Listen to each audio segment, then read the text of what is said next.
Lastly, let me draw attention to another little study in undervalued late drama, El Segundo Scipión, that merits attention for its presentation of a class-based view of military ethics.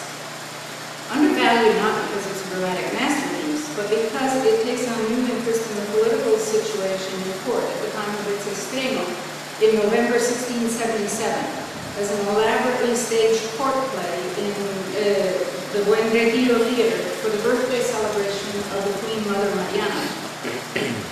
Carlos II, then 17, was still not nearly physically fit to rule.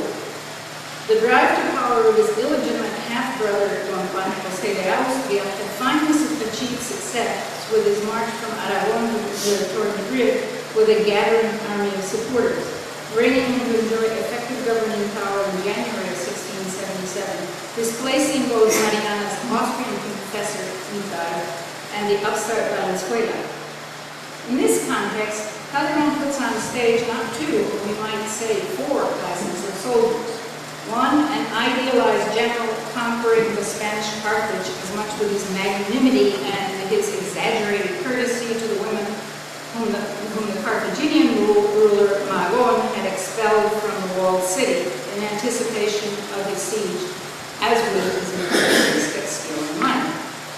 Two, scrapping common soldiers, Brunel and Gulpin, who are first displayed attempting to rob and violate these women. When Scipio sends both away, saying they besmirch the name of soldier, Gulpin says that he will compensate for the loss of his pay by stealing everything he can from the humble house where he's been billeted. And he later steals a bandera that Brunel wins in battle and claims to have won it himself. Scipio, deceived, rewards the wrong one with a duel and the end of the military exile.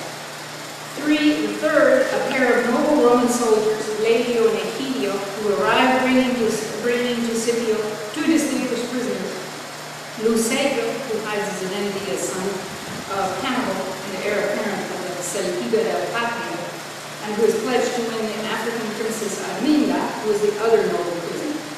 Legio and Egidio take turns saving each other's life in battle and readily yield to the other the rewards for their distinguished service, but stubbornly insist on their claim to Arminda, Legio having fallen in love with her portrait before seeing her, and Egidio as captain of the ship that brought her to Carthage.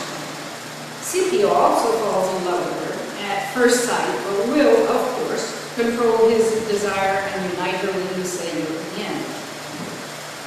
Finally, the fourth class of soldiers are the expelled Carthaginian women themselves.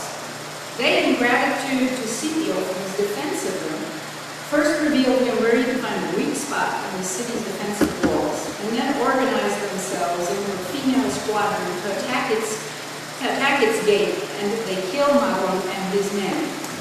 When Scipio refuses to enter the conquered city, moved to see it bathed in blood, and saying, "Ningún cruel fue valiente, ningún valiente fue fiero," the women yield Margaret to him, and he pardons him as well. In the end, in sum, a spectacular and melodramatic exemplu, well seasoned with comic relief for the simple-minded Carlos, the triumphant Don Juan José, and the Queen Mother who had so long resisted his advance toward power. Calderón suggests model for Don Juan José an ideal self-control and magnanimity on the part of the conqueror, for Mariana a feminine gratitude and cooperation with the victor, and for Carlos the antics of military equivalents of Abbott and Costello. And really, finally, what light does all this shed on the rebel soldier of La Vida Estrella? And why did Calderón bring him back at the end of the drama to trouble the celebratory finale?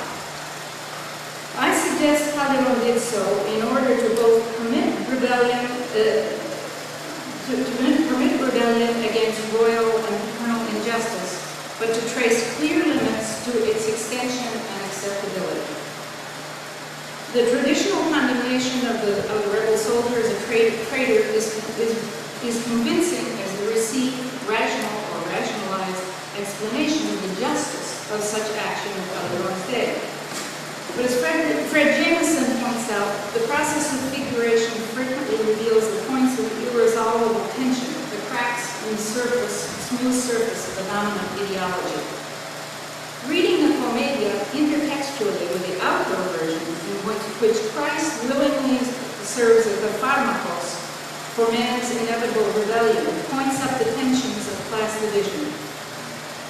Although the autos underline the validity of that sacrifice for all humankind, regardless of rank, in the Commedia, the three victims of the violence of rebellion are all villanos. The unnamed criado, whom Segismundo defenestrates, Clarín, and the rebellious